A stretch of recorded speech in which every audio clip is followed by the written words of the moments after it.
Guess what? This is number 75.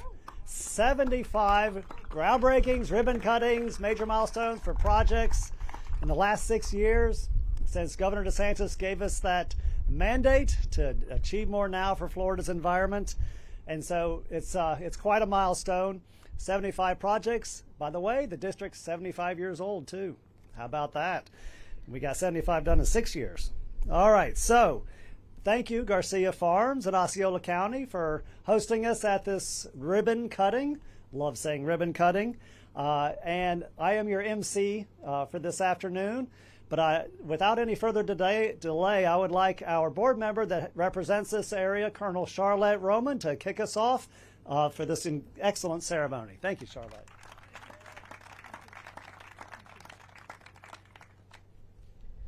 I'm enjoying this nice overcast weather right now, so I'll be brief.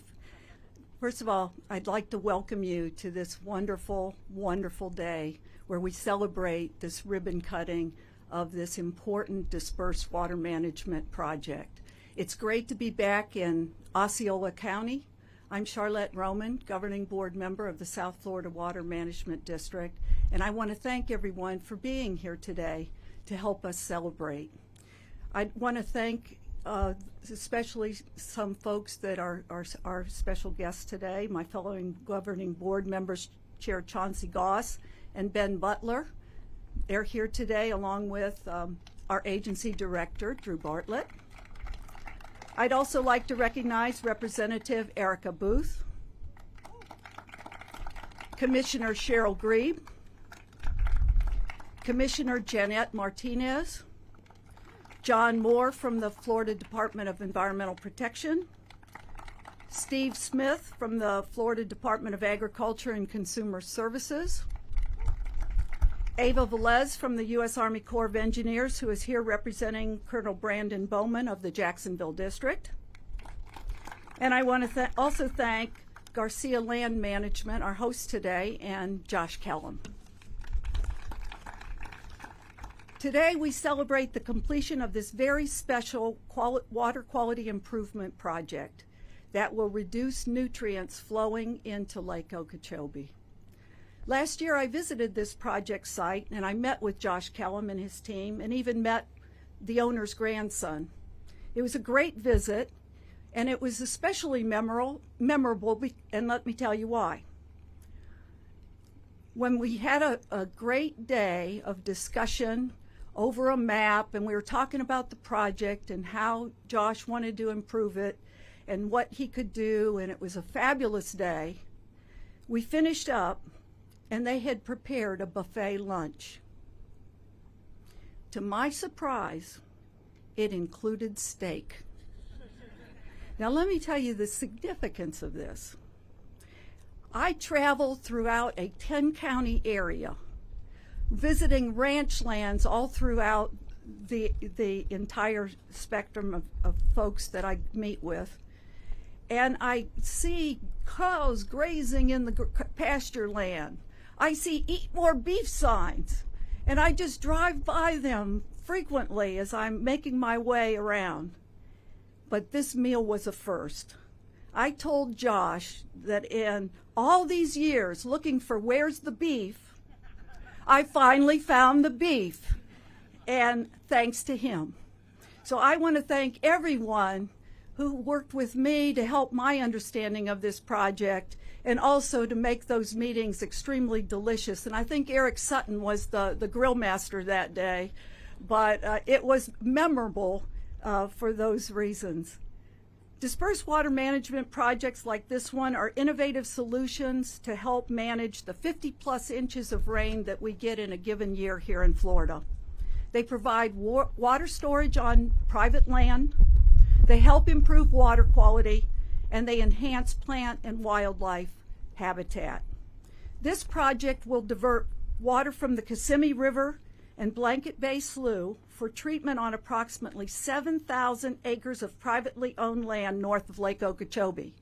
When Josh and I were talking before this event, I mentioned to him that the entire city of Marco Island is roughly 7,000 acres. So this project is the size of my home city, Marco Island, and that is a lot of water. Over 32,000 acre-feet of water will be treated per year, with the removal of over 2 metric tons of phosphorus, total phosphorus, and 7 metric tons of total nitrogen. There are 19 water control structures and 23 miles of berm. Cleaning this much water is definitely going to have a significant effect on water quality. Public-private partnerships like this are an important tool in the district's toolbox. Thank you, Garcia Land Management, for working with us and for allowing us to use your land for the benefit of Central Floridians. We didn't do this alone, and I know that when all of us work together, we can achieve more now. This project was funded by the Florida legislature and made possible by the many partnerships with the Florida Department of Environmental Protection, the Florida Department of Agriculture and Consumer Services, and Garcia Land Management. As Drew mentioned, today's ribbon cutting is milestone number 75. That is huge. Think about that for a minute. Since 2019, we have celebrated 75 groundbreakings, ribbon cuttings, or significant milestone with our partners at the U.S. Army Corps of Engineers. Let me put it another way. If you would have a significant event a week, every week, it would last 1.5 years. That's progress, and that's momentum. And this progress is truly remarkable and benefits all of our local communities in Central and Southern Florida. I want to thank all of the members of the district team for your amazing dedication and hard work. We wouldn't be able to do this without you. You're the professionals. You're the ones that are managing every aspect of every project to get it across the finish line. But this is not all. We have a lot happening, but we're not through yet, and there's more coming. 2025 is going to be a very big year. We have some major projects that will come online, including the initial operations of the Caloosahatchee Reservoir, the C-43, and the completion of the Picayune Strand Restoration Project. Both of these projects are very near and dear to me, and I can't wait to celebrate with you next year when we get those projects across the finish line. Under Governor DeSantis, we have had the highest level of funding for Everglades restoration in the history of the state. I can't thank him enough for his commitment and leadership for protecting our natural resources and conservation. I am truly honored to be a member of the South Florida Water Management District Governing Board and to work with all of you on these critical projects. Thank you for being here to celebrate this new Northern Everglades Water Quality Improvement Project. I wish you a happy holiday and a happy new year. Thank you.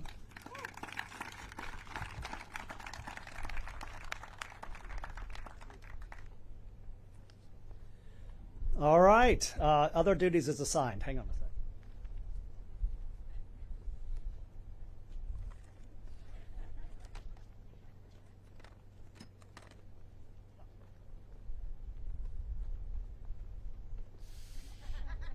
You think it'll hold? All right. So we could not do this without our partners at the Florida legislature who actually appropriate the funds to make dispersed water management work. I think we've had over 60,000 acres in dispersed water management right now doing this job for our water resources. And representing our Florida legislature today is newly elected Representative Erica Booth, who I was on their farm not too long ago celebrating another ribbon cutting. And so glad you're here to celebrate this one with us, Erica.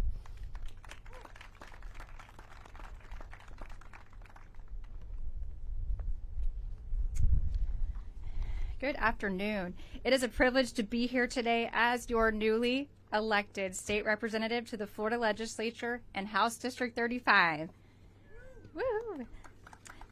We're standing in support of the El Maximo Ranch Northern Everglades Water Quality Project.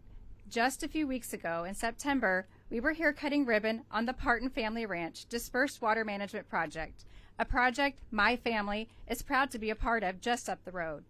And now here we are today, supporting another critical initiative, the El Maximo Ranch Northern Everglades Water Quality Project. The district I represent has long been a place of pioneering vision, from the early settlers who cultivated these lands to the farmers and landowners who sustain us today. Our history is built on hard work and deep connection to the land. This project reflects that legacy of stewardship, ensuring that we protect our precious water resources while fostering sustainable growth. This momentum is building our community, where agriculture and conservation go hand in hand. Together, we're creating sustainable solutions that will protect our environment, preserve open spaces that support wildlife, maintain our agriculture industry, and ensure a prosperous future for all of Florida. I want to take a moment to acknowledge the leadership of Governor Ron DeSantis, whose landmark environmental initiatives have been a game changer in our state. In 2020, Governor DeSantis signed into law Senate Bill 712, the most consequential environmental legislation in decades, which included a wide range of water quality protections and realigned state resources to better protect Florida's environment. As part of this landmark legislation, we've seen historic investments, including $1.6 billion for water quality improvements, wastewater facility upgrades, and alternative water supply projects. Governor DeSantis' leadership has also brought more than $45 million to fund innovative technology projects that treat and predict harmful algae blooms, like blue-green algae, all with the goal of preserving our precious water resources for future generations. Thanks to this vision, the Florida legislature has dedicated historic funding to projects that will reduce nutrient pollution and improve water quality across the state. As part of his Achieving Even More Now initiative, Governor DeSantis directed $3.5 billion to further restore the Everglades and protect our water resources.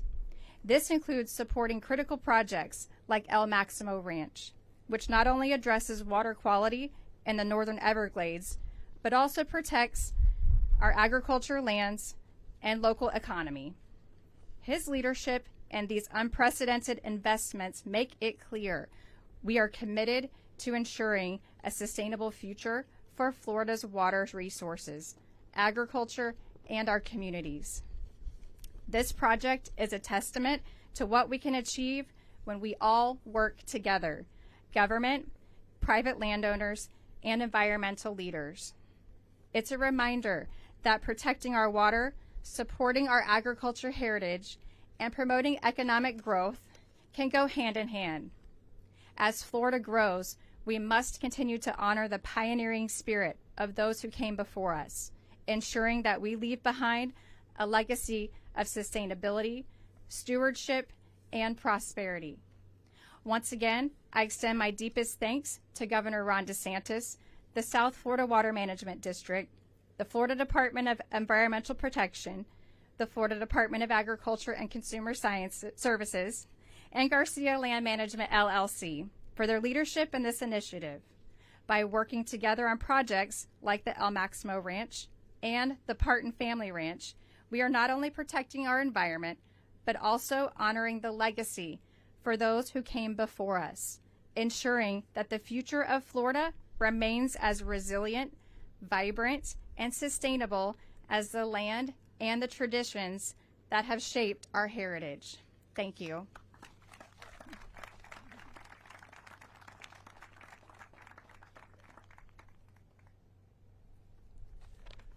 Thank you, Representative. All right, so you heard 7,000 acres, right? Marco Island, that's a big place. That fits in there. You know what also fits in 7,000 acres? All of Florida's theme parks, all of them. If you've ever walked around those, you know how much space that is. So thank you, Garcia Farms, for working with us to put land aside for Florida's environment. Really appreciate it. And this is in Osceola County, where projects are wanted.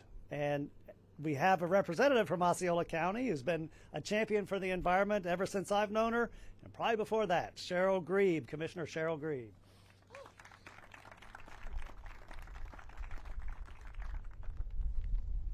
Thank you. It is my pleasure to be here today to speak about the El Maximo Ranch Northern Everglades Water Quality Project. This initiative is a vital part of our region's ongoing efforts to protect the health of our water resources, and I am proud to lend my support to these types of projects, which are so important to Osceola County and beyond. Osceola County sits at the headwaters of the Kissimmee River, making us a critical part of the flow that impacts Lake Okeechobee, the coastal estuaries, and ultimately the Everglades. I have been a steadfast advocate for efforts like this one, both as an Osceola County Commissioner and as a member of the 16 County Coalition, which I appreciate Commissioner Booth taking my place on that, which 9 counties participate actively. The quality of water that flows from our lands directly affects these downstream resources, and by reducing the nutrients in the headwaters, we're helping to preserve the integrity of the entire watershed. This project is a model for how we can work together to address water quality issues proactively. Projects like the El Maximo Ranch Northern Everglades Water Quality Project play a critical role in this effort. By preserving natural landscapes and agricultural lands, we not only safeguard vital ecosystems and improve water quality, but we also help ensure that these properties remain productive and contribute to the local economy. Keeping land on the tax rolls provides a consistent source of revenue for local governments, helping to support essential public services without putting pressure on the taxpayers. By working with landowners on projects like this, we can reduce the pressure to convert open space into rooftops, and these projects become a win-win, protecting our natural landscapes while providing economic benefits for the community. Clean water is vital for agricultural, tourism, recreation, and of course, the overall well-being of our residents. We must ensure that as our population grows, and boy, it's growing, and development expands, we are safeguarding the resources that make Osceola County such a special place to live, work, and play. Our region is already seeing more intense weather events such as Hurricane Ian and Milton, and these serious storms require us to take action. Resilient water management systems, like those supported by projects such as the El Maximo Ranch Initiative, help ensure that our natural systems remain robust, even as we face increasing environmental pressures. Building resilience today is an investment in a sustainable future for Osceola County and beyond. In conclusion, I believe that by supporting and advancing initiatives like the El Maximo Ranch Northern Everglades Water Quality Project, we got to find a better name. That's a really long one. We are not only improving water quality today, but ensuring that our natural resources remain protected for future generations to come. This project is an important step ensuring that Osceola County remains a thriving, resilient community with clean water and preserved open spaces. I am proud to continue supporting these types of efforts as we work together to protect the resources that are so vital to our way of life. Thank you so much.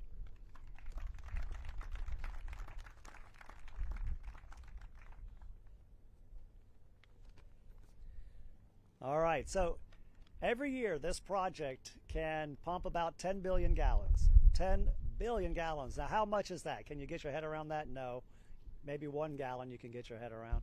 Well, let me help you. So if you've been in Gator Stadium, Ben Hill Griffin Stadium, sitting there looking at the vastness of that stadium, this project will fill that up 9 times. It'll fill it up 9 times with all those pumps.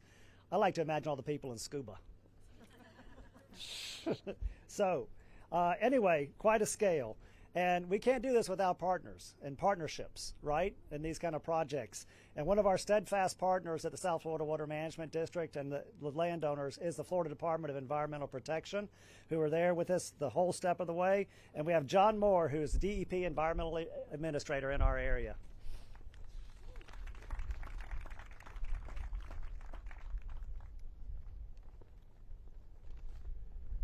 Thank you, Drew. Good afternoon, and thank you for having me. I I'm usually not too nervous for something like this, but I'm up here shaking in my boots right now. Yeah, it's a pleasure to join everybody today. I think some of the nerves and jitters are a testament to just my respect and admiration for the folks in the audience here today. Drew, the leadership you've provided, Chauncey, Colonel Roman, Ben, the guidance the board has continued to provide, our local and elected officials. Eric Sutton, he's out here somewhere. We go back a little bit, and Ava with the Corps and everybody else. And all the partnership that really goes into this. It's a pleasure and honor to be here to celebrate yet another milestone in Everglades restoration. And we've heard time and time again the importance of treatment activities occurring north of the lake, and today's ribbon cutting is a significant accomplishment in that regard. The South Florida Water Management District's Dispersed Water Management Program has done just a tremendous job over the years, bringing projects like these to life and bringing them in for a landing.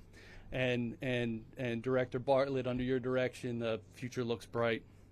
7,000 acres, 8 sectional basins, pulling water from the Kissimmee River, Blanket Bay Slough, offering treatment. It's an impressive operation. 9 metric tons of nutrient load reductions. Again, just an impressive operation, all being conducted before those waters reach the lake. Public-private partnerships like the one we're celebrating today, again, like Colonel Roman had said, are an incredible tool in our treatment arsenal, especially for options in the northern Everglades. It's our hope through a continued partnership with the private landowners, Florida Legislature, DEP, FDACS, and the world-class team at the South Florida Water Management District that more and more of these projects will continue to come to fruition. These projects offer a unique opportunity for all the players to continue fine-tuning our frameworks when developing innovative approaches to water treatment. Whether it be projects similar to this one, I think next in the queue, not too long, we'll have Turkey Branch out by the Nicodemus Slough.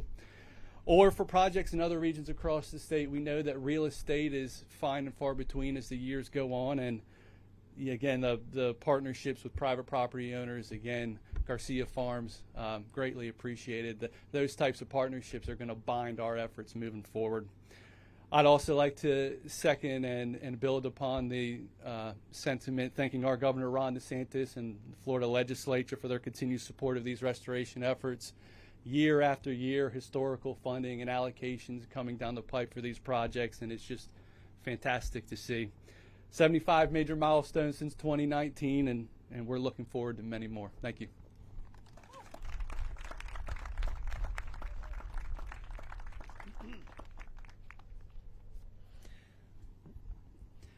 So we talked about number 75, right? 75 of these projects, 75 years old. There's another number 75 that y'all need to know just to get a volume in your head, right? 75 ping pong balls in the bingo twirler. If you're playing bingo, if you wait for your whole card to get filled, it could take 75 turns. That's a long time. Don't ever do it. Anyway, so these projects often, probably I can't think of one that hasn't gotten started without the partnership of the Department of Agriculture and Consumer Services, which are really there in the beginning, helping begin the nugget, turn that nugget of an idea into something that's more meaningful, and as it develops, other agencies step in. But it often starts with Department of Agriculture. And we have Steve Smith here from the Department of Agriculture to say some words. Thank you, Steve.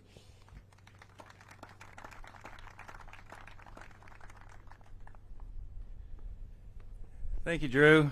You know, as a Gator fan, there was a few moments this past season I would have preferred to fill that stadium with water, but we're doing better. We're doing better. But our printer wasn't working this morning either, so I'm on the phone. But it is a privilege to be here today to celebrate the El Maximo Ranch Restoration Project and the collective efforts that brought us to this moment. At FDACS and under the leadership of Commissioner Wilton Simpson, we recognize that agriculture plays a crucial role not only in Florida's economy, but also in preserving our natural resources. The El Maximo Ranch project is a perfect example of how public-private partnerships can solve some of our most pressing environmental challenges. Working with Garcia Farms and the South Florida Water Management District and Department of Environmental Protection, this project will help restore vital ecosystems, improve water quality, and support agriculture, ultimately benefiting our state's environment and economy. I'm proud to share that FDAC supported this project, as Drew mentioned, through a cost-share agreement, helping fund the permitting and design phase of it. The project demonstrates how we can balance agriculture and conservation, reducing nutrient pollution, and enhancing wildlife habitat. With the cooperation of Florida's farmers and ranchers, we are restoring Florida's natural systems, improving water quality, and preserving the lands that sustain us. The El Maximo Ranch is one piece of a much larger effort, one that requires us to address the growing challenges of urbanization. Agriculture is doing its part. 93% of producers in Lake Okeechobee watershed are enrolled in the Best Management Practice program. We're very proud of that. This, along with regional projects like this one, help reduce nutrient pollution from all sources, including septic systems and urban growth. FDAC is committed to land conservation. Over the last few years, Commissioner Simpson has helped secure over $400 million to invest in land protection and water management. Our goal is to protect critical wildlife corridors, those areas where agriculture and conservation must coexist. If you look at a nighttime satellite image of Florida, you'll see these dark corridors. Those are vital for wildlife movement and aquifer recharge. And these lands are essential to our future. We're on the right path, but it's going to take all hands on deck to make sure we continue to balance growth with the protection of our most critical resources. Water, food, and agriculture are the foundation of our future. Let's continue to work together to secure them. Thank you.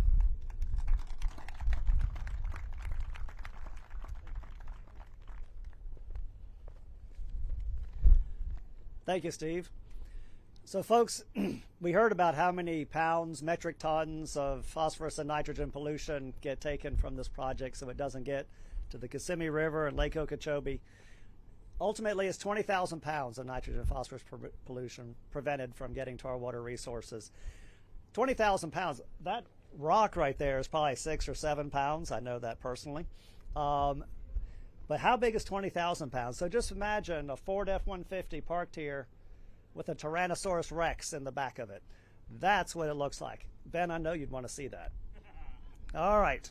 So next we have, this wouldn't have happened without Garcia Farms. We have the president of Garcia Farms, an innovator and someone I'm very fond of, Josh Kellum.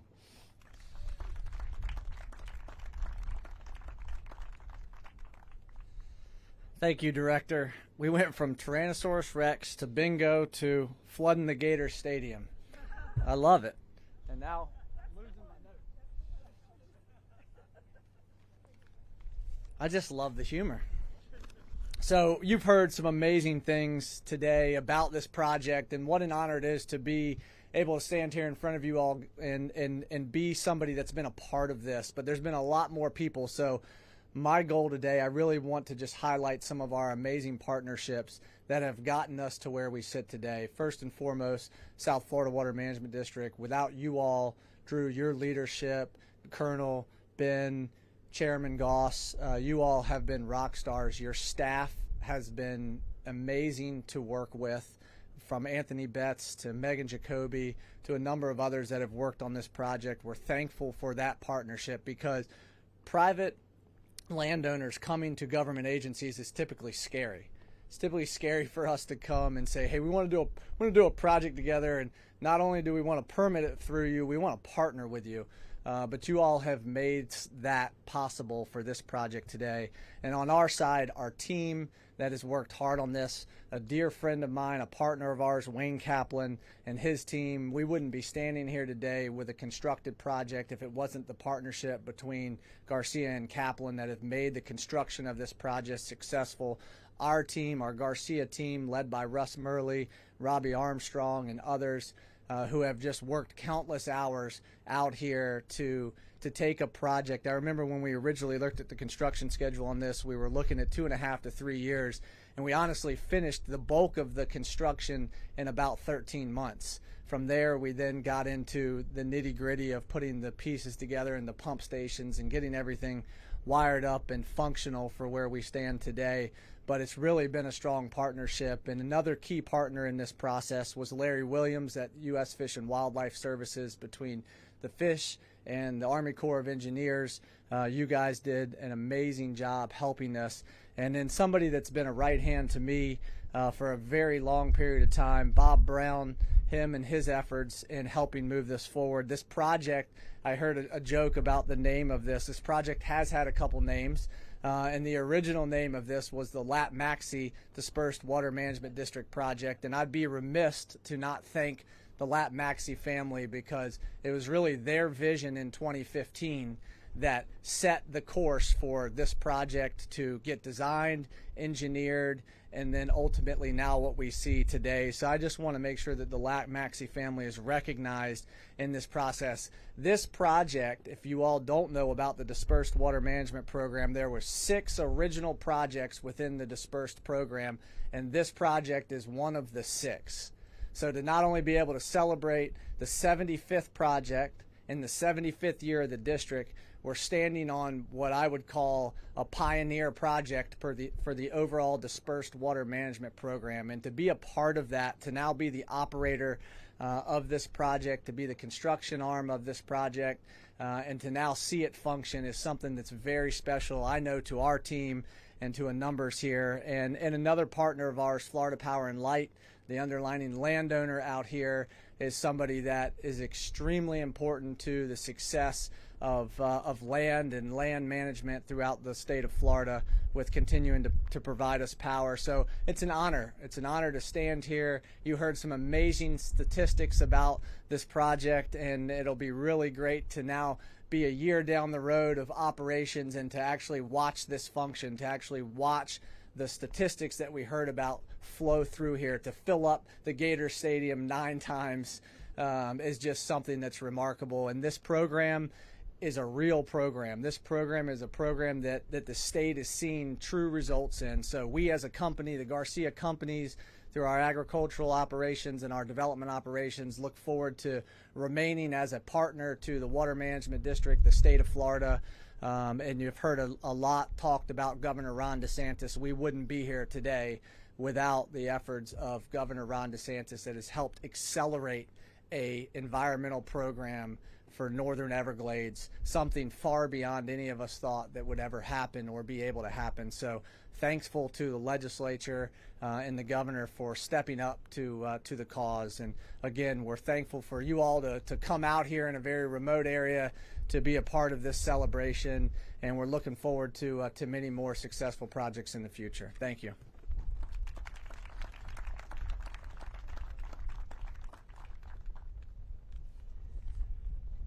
All right, one more person I'd like to thank is the project manager for this project at the South Florida Water Management, Anthony Betts. He's back there. Shake his hand after we cut the ribbon. He made this thing work, and it was it had some bumps in the road, but we got through them. So appreciate it, Anthony, all your hard work on that. So what we're going to do now is the speakers and the elected and the board members will come over here and cut the ribbon. And then we'll walk around to the other side and turn on the pumps and see this thing in action. Thank you, everyone, for attending.